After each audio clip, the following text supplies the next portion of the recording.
Hello everyone. आज हम एक और क्वेश्चन सॉल्व करेंगे CSIR नेट का। और ये क्वेश्चन रियल एनालिसिस से है। बहुत सिंपल क्वेश्चन है। कह रहा है कि which of the following implies that the sequence xn is convergent. xn convergent है तो इनमें से ये 4 ऑप्शन यहाँ पर गिवन है ABCD। कौन सा इम्प्लाई करता है, मतलब कौन सा ठीक ऑप्शन है इसमें से कि सीक्वेंस जो है हमारी कन्वर्जेंट होगी। ठीक है, अब सीक्वेंस के कन्वर्जेंट होने के लिए जैसे फर्स्ट ऑप्शन में ये कह रहा है कि सब sequences x2n and x2n minus 1 are convergent to same limit. Okay, तो अगर किसी भी सीक्वेंस की जो सब सीक्वेंसेस हैं वे कन्वर्जेंट हैं और कन्वर्ज करती है सेम लिमिट के ऊपर, तब हम कह सकते हैं कि जो उसकी जो ओरिजिनल सीक्वेंस है वो भी कन्वर्ज करेगी और कन्वर्ज करेगी उसी पॉइंट पर, उसी लिमिट के ऊपर। ठीक है, देखो अगर xn x2n और x2n minus 1 दो सब सीक्वेंसेस हमने लिए हैं, ये कन्वर्ज तो करें लेकिन अलग अलग पॉइंट पर कन्वर्ज करें। ठीक है, तो ये तो कन्वर्ज करेंगे लेकिन जो इनकी ओरिजिनल सीक्वेंस है xn वो कन्वर्ज नहीं करेगी। तो ठीक है, लेकिन अगर ये कन्वर्ज करने के साथ साथ सेम लिमिट पॉइंट पर कन्वर्ज करें, ओके, तो हम कहेंगे कि जो हमारी जो ओरिजिनल सीक्वेंस है वो भी कन्वर्जेंट है और वो कन्वर्ज करती है एट दैट पॉइंट। ओके, तो इसका मतलब क्या हुआ कि ऑप्शन जो आपका फर्स्ट है वो क्लियर है। ठीक है, ओके। सेकंड ऑप्शन में क्या कहता है कि x2n, just a minute, second option है x2n और x2n minus 1 आर कन्वर्जेंट। ठीक है, ये कह रहा है कि ये कन्वर्जेंट है, लेकिन कन्वर्जेंट तो है, लेकिन ये नहीं पता हमें कि डिफरेंट पॉइंट के ऊपर भी कन्वर्ज कर सकती है सेम पॉइंट को। ये तो इसमें कुछ ऐसा कुछ गिवन नहीं है। तो इसका मतलब क्या हुआ, इसका मतलब ये हुआ कि ये ऑप्शन इसका इनकरेक्ट है, क्योंकि हमें ये इंफॉर्मेशन नहीं है कि ये कन्वर्जेंट तो है लेकिन किस पॉइंट के ऊपर कन्वर्ज कर रही है।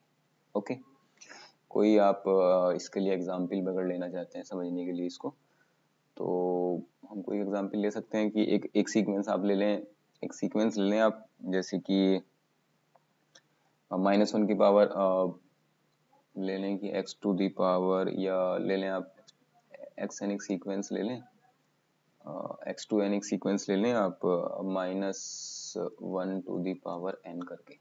ठीक है, तो जरा देखना ये क्या बन जाएगा, ये बन जाएगी -1 +1 -1 +1 -1 +1 एंड सो ऑन, ऐसे चलती जाएगी। तो हमारे पास दो सीख मिल रही ना इसमें, एक तो हमें ये मिल रही है यहाँ पर -1 -1 -1, और एक मिल रही है हमें क्या 1 1 1 ऐसे करके। तो दो सब सीक्वेंसेस मिल रही है इस सीक्वेंस की, लेकिन ये कन्वर्ज कर रही है -1 पे, ये कन्वर्ज कर रही है +1 पे, दोनों अलग अलग पॉइंट पे कन्वर्ज कर रही है। ठीक है, तो इसका मतलब हमारी जो ये वाली सीक्वेंस है वो कन्वर्जेंट है ही नहीं।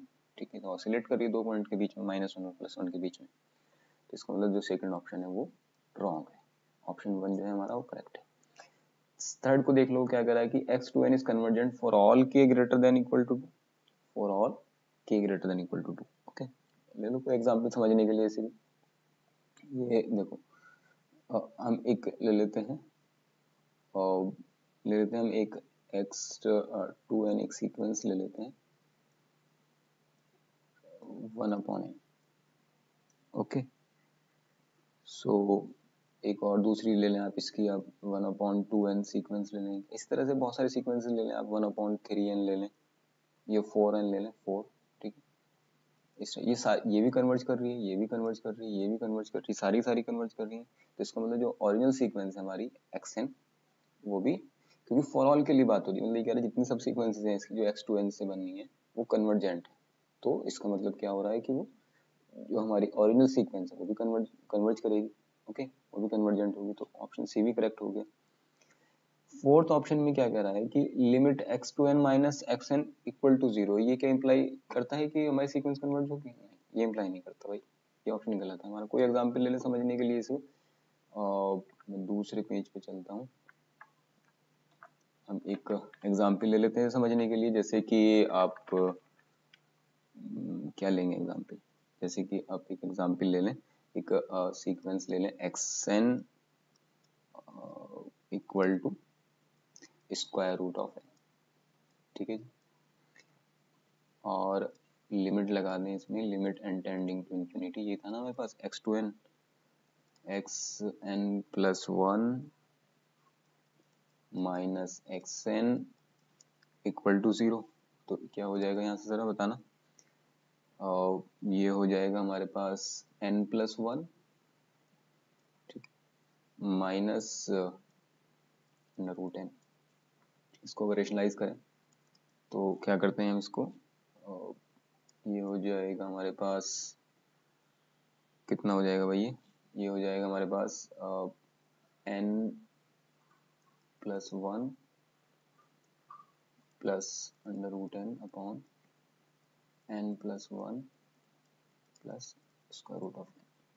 तो क्या हम इसे ऐसे लिख सकते हैं, ये तो हो गया हमारे पास n+1 minus n upon n+1 plus √n, they are cancel out. Okay, तो हमें इसकी मॉड की बात करनी है। ओके,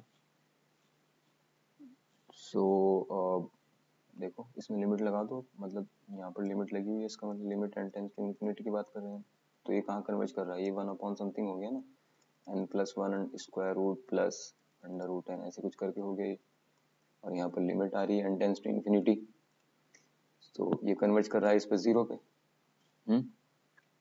तो लेकिन हमारे जो ये हमने सीक्वेंस ली थी x to n, ये तो कन्वर्ज नहीं करती, ये तो मतलब अंडर रूट जो स्क्वायर रूट ऑफ n, तो ये कन्वर्ज नहीं कर रही है, लेकिन जो xn+1 माइनस xn की लिमिट है वो कन्वर्ज कर रही है। तो रिजल्ट हमारा फॉल्स हो गया। वो कह रहा था कि ये इम्प्लाइज करता है कि जो xn+1 माइनस xn है, अगर वो कन्वर्ज करती है तो ये भी कन्वर्ज करती है। ठीक है, तो ये भी हमारा ऑप्शन इसका मतलब फॉल्स हो गया। तो ऑप्शन डी भी फॉल्स हो गया हमारा। ठीक है, क्योंकि हमने x अंडर रूट जो हमारे पास ये लिया हमने स्क्वायर रूट ऑफ n, ये तो कन्वर्ज नहीं कर रहा, लेकिन जो हमने xn+1 माइनस xn बनाया ये हमारा कन्वर्ज कर रहा है। ओके, तो इसलिए हमारा डी ऑप्शन फॉल्स हो गया। तो ऑप्शन ए और सी ट्रू हो गया। इसका मतलब ये जो हमारा क्वेश्चन है वो पार्ट सी का है, ये भी ध्यान रखना।